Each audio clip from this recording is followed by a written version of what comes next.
So there are some things in chapter 4 I want to review with you because you may not have talked about this in other classes. So I want to be sure that we all understand how we use the SWOT. Most people know what the SWOT analysis is, but they usually don't know exactly how the SWOT should be used in developing strategy and developing long-term strategy. So I'm going to review that for you tonight.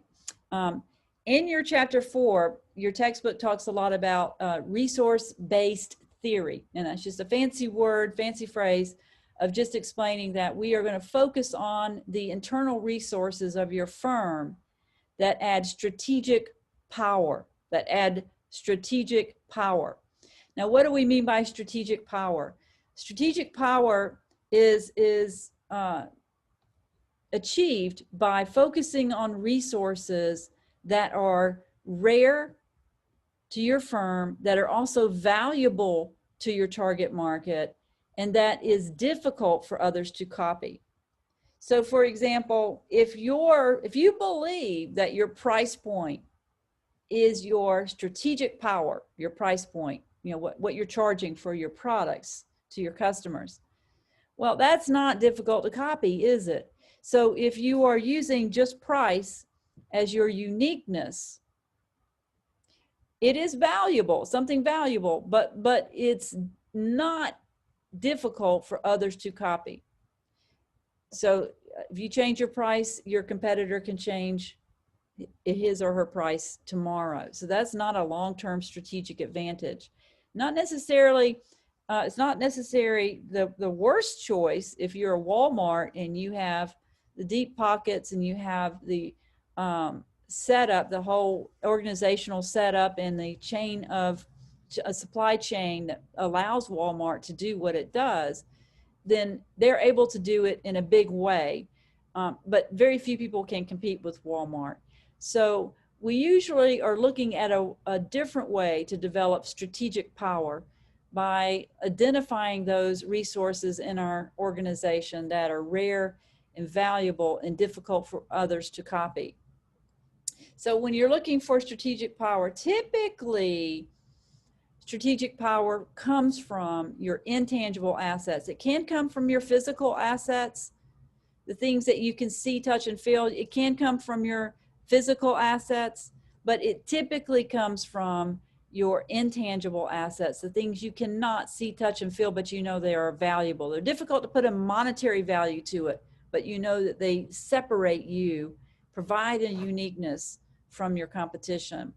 They tend to be things like your brand name cachet, your brand name value, your marketing capabilities, your ability to develop customer satisfaction, your ability to develop a brand image, your corporate culture, how you manage your employees.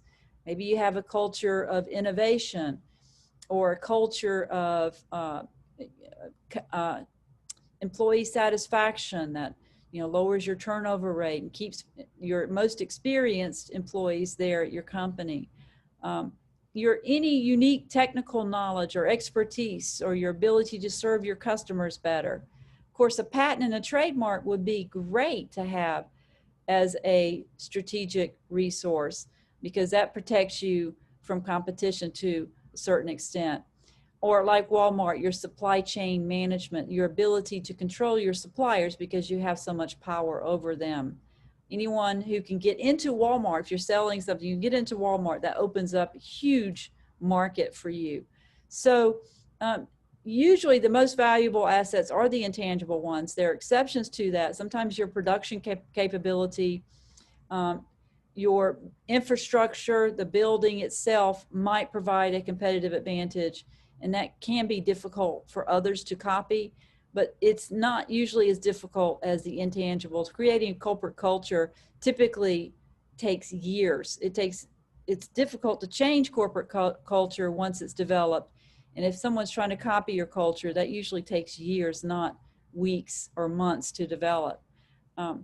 So let's talk about some basic terminology that we all need to be talking the same language in this class. And it's very important that we understand terminology in strategic management. There's a difference between these three terms: core competency, distinctive competency, and key success factors. A core competency is something that your firm can do well, all right? It usually requires a coordination of different departments and capabilities.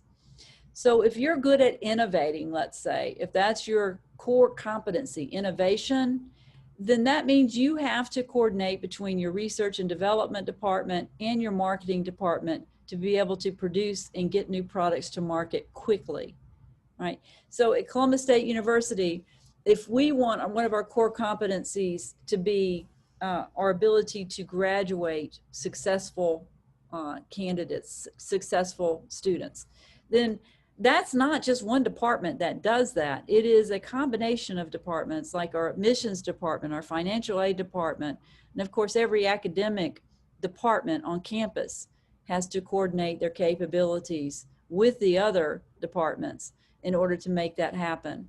So typically a core competency does require coordination of different capabilities and different departments to be able to do well. A distinctive competency, on the other hand, is something that is unique to you, that you do that's better than the rest of your competitors in that industry. So for example, Apple is known for their innovation in the computer and electronics industry. This is something that they're sort of seen as distinctive to Apple. In fact, innovation is seen as distinctive to Apple. And typically you get a lot of other companies that are copycats to Apple. So a distinctive competency is something that sets you apart from competition. A key success factor, however, is different. A key success factor relates to what you have to do well in order to compete long term, in order to stay afloat. These are things you have to do. So key success factors relate to industry as a whole. Distinctive competencies relate to one particular business, what that one particular business does well. That's a big difference, right? And this is something I need for you to understand because we will talk about it the rest of the semester. And on the test, you will get a question, it's almost a 100% chance that says, what is the difference between a distinctive competency and a key success factor? And I want you to understand that. So a key success factor is what you have to do in order to stay afloat, in order to be in business and continue to be in business. Like today, in the retail industry, a key success factor is to have online retailing, to be able to have an online operational site that's easy to use. We all want to go online. So that's a key success factor in retailing, in the retail industry. There are certain retailers that have a distinctive competency in that, such as Amazon, but not all retailers have to have a distinctive competency in it. Usually there's one that stands out. They do have to at least be able to do it well. That's a key success factor. Here are some other examples of industry key success factors. In the clothing industry, brand name is very important. It's a visible purchase, a purchase that other people can see that you've made. So typically brand name is a big influencer of purchasing choice in the clothing industry. So if you're in the clothing industry, building your brand name is usually one of the key success factors. In fast food, it's, of course, the food has to be good. It has to be quality, and it has to be fast, and it has to have the right price. All right. So if you don't have those things in place, you're probably not going to last very long. You might be in business today, but you may not be here next year. For hotels, cleanliness and service. No matter what hotel chain you are, you have to be clean. Your rooms have to be clean. All right, that's going to kill you if they're not. It doesn't matter if you're Motel 6, the room has to be clean. The level of service has to be commensurate with the class of hotel. So if you're Motel 6, we don't expect the same service as a Ritz-Carlton. So, the service commensurate with the class of hotel, but cleanliness is a bottom line, will kill you if you are in the hotel industry. That's a key success factor for that industry. So there is a difference.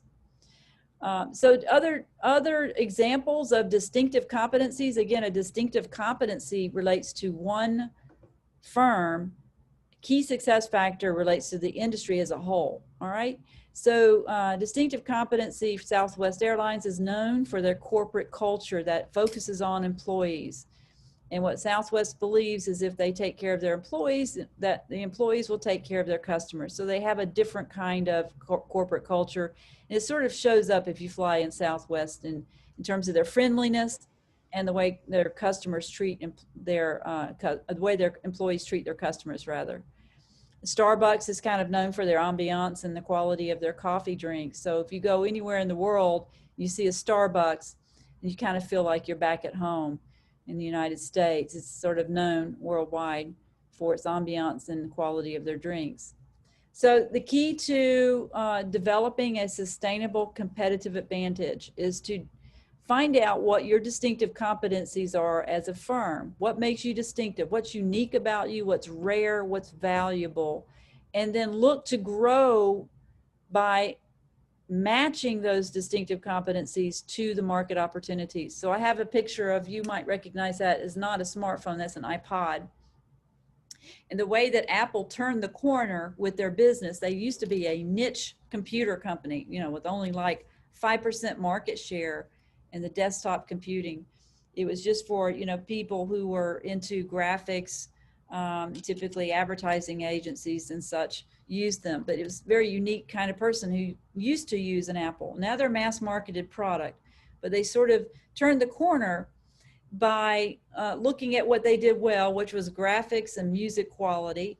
And they matched it with a new need, market opportunity, which was portable listening device, quality portable listening device. And they came out with the iPod. And we know the rest is history. That sort of turned the corner for Apple.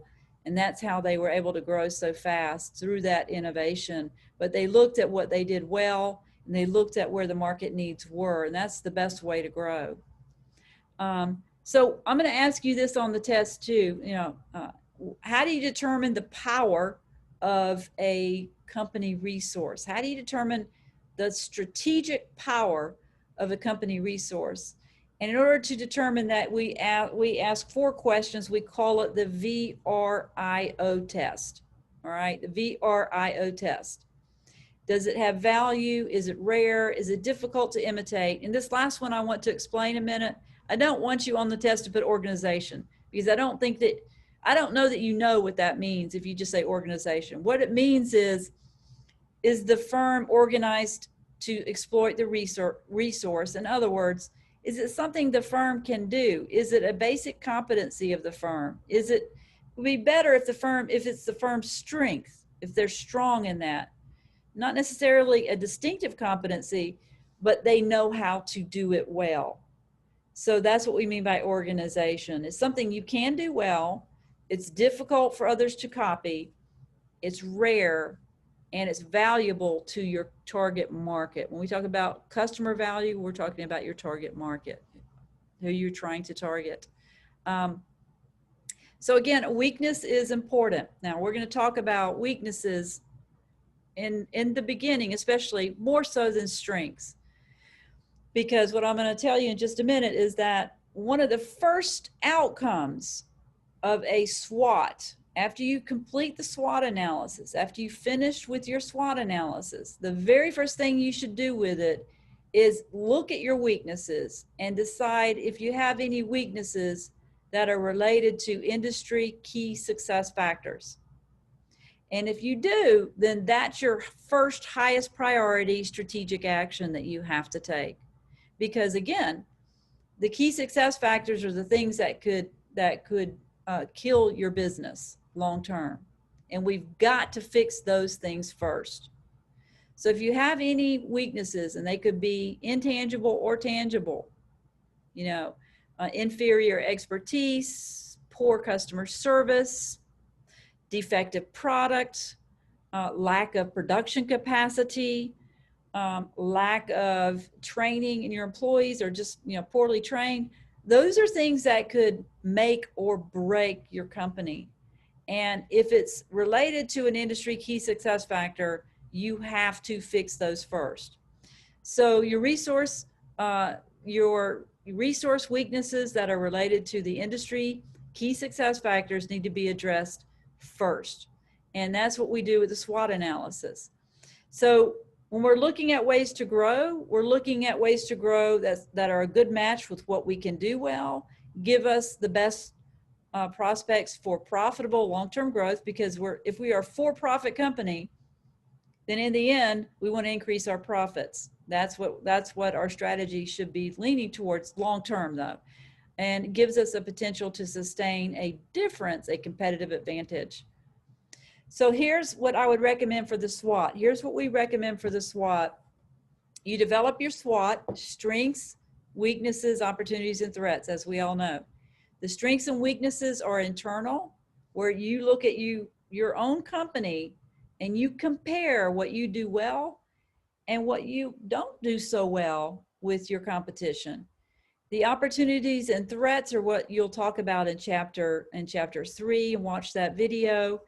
Your opportunities and threats are also important, but they are external to the company. They are what's going on that's outside the company. And we still need to tweak our strategy in response to the environment. But the very first thing we need to do in looking at your SWOT analysis is look to see if we have any weaknesses that are related to the industry key success factors. These are the important weaknesses. You won't have time to fix all the weaknesses, or resources to fix all the weaknesses, the small ones included. So you have to pick and choose. Remember, we've always said that the SWOT, the whole strategic planning process, is a process of resource allocation. That even the most profitable companies like Apple and Google, they have, you know, high profit margins. Even the most profitable companies will run out of money eventually. They'll run out of resources eventually, human time and energy eventually. So this is a resource allocation document, meaning it's a document that will guide us in how to allocate our scarce resources in a way that will maximize our ability to meet the company's long-term objectives. That's what a strategic plan is all about. So how do you allocate your resources?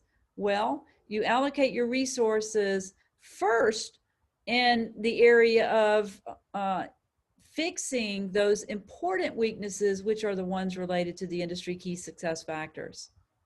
So at Columbus State, for example, if our graduation rate was lower than our peers, which is not, but if we're lower than our peers, then we would, first of all, highest priority strategy would be, let's fix our graduation rate. Let's figure out why it's so low and spend our resources fixing that problem, because long term that will hurt us, and it will hurt our recruitment, our ability to recruit, and our ability to maintain what we have as an organization. So we have to fix the weaknesses first. That's priority number one. Then after we fix the important weaknesses, we can move on to growth strategies. And remember, the growth strategies are those strategies that match your company's distinctive competencies, what you do better than your competitors, to new market opportunities. So we're always looking for new gaps, new needs that are out there that we can meet well. We're looking at the environment to see where trends are occurring and what new needs are out there. So right now, when you read chapter 3, you'll see some of the trends are that, you know, of course, new technology, new mobile apps for almost anything that we do. We also want to make sure that all the products that we have are easy to use, easy to buy, easy to integrate in our lives. We want to make our lives easier because we're very busy in general. You know, the more time goes by, the busier we are. We also have a lot of sociocultural trends that are occurring that open up new needs. For example, the aging of America. Americans are getting older because we're living longer, because of medical technology. Well, that opens up a whole new area for people who are over 60. They're going into retirement, which are the baby boomers. So there are a lot of different changes going on in the environment that might open up new opportunities for your business. And you have to look at the changes in the environment that open up new opportunities, but you choose the opportunities that match what you do well. That's the best way to develop a growth strategy. And then lastly, defending against the critical threats, any critical threats that are out there. Now, sometimes I will add this caveat. Sometimes this number 3 moves up to number 1 if that threat is imminent and if the threat is going to have a big impact on your future. So for example, one potential threat that could have a big impact on a lot of businesses today is cybersecurity. So if you had a breach in your database that might expose your customers to, having, some rogue outsider get their hands on sensitive private information, that is a big deal. And if it happens, then that threat might move up to number 1. So again, this is a general recommendation. This is the general order of priority from the SWOT analysis. There are always going to be exceptions to the general rule, but typically this is the order of priority when acting on the SWOT analysis and how you use the SWOT analysis. So you're going to look at your weaknesses first, try to fix those, the important ones related to key success factors, and then develop your growth strategies, and then develop your strategies to defend against critical threats. We will not talk about the TOEs in this class. We might come back to it at some point if we have time in the semester. So